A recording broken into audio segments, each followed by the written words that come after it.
সাবরাঙে ২০০০ কোটি টাকা বিনিয়োগ হচ্ছে। প্রথমে ট্যুরিজম পার্কে ১২টি কোম্পানির প্রস্তাব অনুমোদন দিয়েছে বাংলাদেশ। দেশের প্রথম পর্যটন নির্ভর অর্থনৈতিক অঞ্চল সাবরাং ট্যুরিজম পার্ক। কক্সবাজার টেকনাফের সাবরাং সমুদ্র তীরে এই পর্যটন অঞ্চল গড়ে উঠেছে। পরিকল্পিত এই আধুনিক পর্যটন পার্কে বিনিয়োগে আগ্রহ দেখাচ্ছেন দেশি বিদেশি উদ্যোক্তারা। বাংলাদেশ অর্থনৈতিক অঞ্চল কর্তৃপক্ষ বা বেজার কাছে বেশ কিছু কোম্পানির বিনিয়োগ প্রস্তাব এসেছে। এগুলো পর্যালোচনা করে ইতিমধ্যেই ১২টি কোম্পানির প্রস্তাব অনুমোদন দিয়েছে বেজার নির্বাহী বোর্ড। কোম্পানিগুলো পার্কের মধ্যে তারকা হোটেল, মোটেল ও রিসোর্ট নির্মাণ করবে। তাদের প্রস্তাব অনুযায়ী প্রায় $২৪.৫ কোটি বা ২৭৭৭ কোটি টাকা বিনিয়োগ হবে।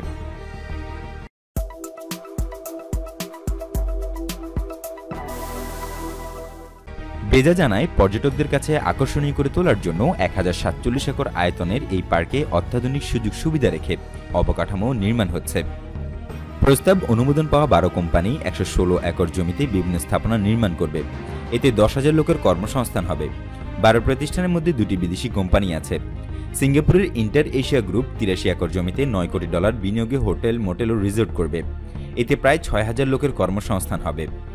আর নেদারল্যান্ডসের leisure sports BV company hotel, motel ও রিসোর্ট নির্মাণ করবে।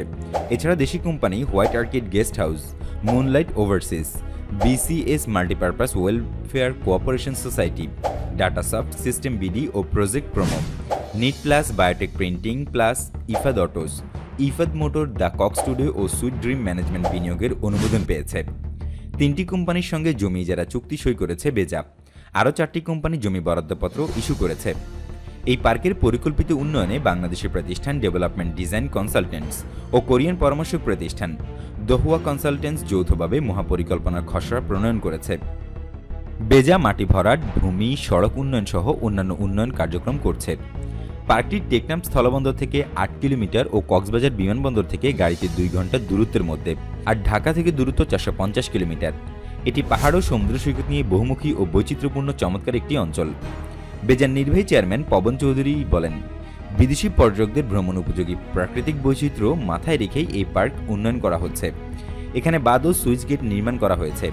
এখন কিছু এলাকায় মাটি ভরাট করা হচ্ছে। এই এলাকায় পর্যাপ্ত বালি পাওয়া যাচ্ছে না। জানুয়ারির পর বিকল্প উপায়ে বালি ও মাটি সংগ্রহ করে ভরাট করা হবে।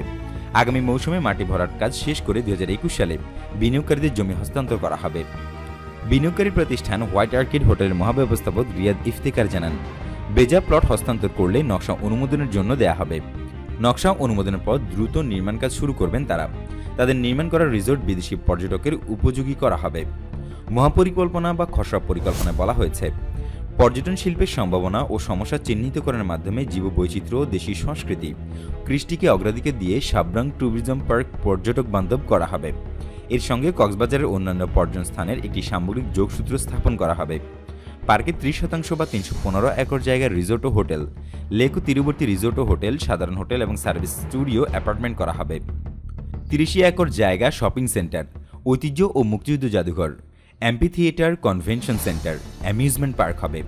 ২০ একরে প্রশাসনিক ভবন, হাসপাতাল, ফায়ার স্টেশন, দুর্যোগ ব্যবস্থাপনা কেন্দ্র করা হবে। ২৬ একর জায়গায় পয়ঃবর্জ্য পরিশোধন প্ল্যান্ট, কঠিন বর্জ্য ও ই বর্জ্য পরিশোধন প্ল্যান্ট, পাওয়ার প্ল্যান্ট, বৈদ্যুতিক সাবস্টেশন, পানি পরিশোধন ও সংরক্ষণাগার, সোলার প্যানেল এবং বায়োগ্যাস প্ল্যান্ট করা হবে। ১৩ একর জায়গায় ওয়েলফেয়ার সেন্টার ও বৃদ্ধাশ্রম করার প্রস্তাব রয়েছে। ৮ একর জায়গায় bus depot, transportation hub, helipad ও জেটি স্টেশন করা হবে। ৫৪ একর জায়গায় রাস্তা, হাঁটা পথ ও বাইসাইকেল লেনের জন্য রাখা হবে। এই পার্কের ৫১% বা ৫২৮ একর জায়গা সমুদ্র সৈকত, ঝাউবন, লেক, সেন্ট্রাল গ্রিন পার্ক করা হবে।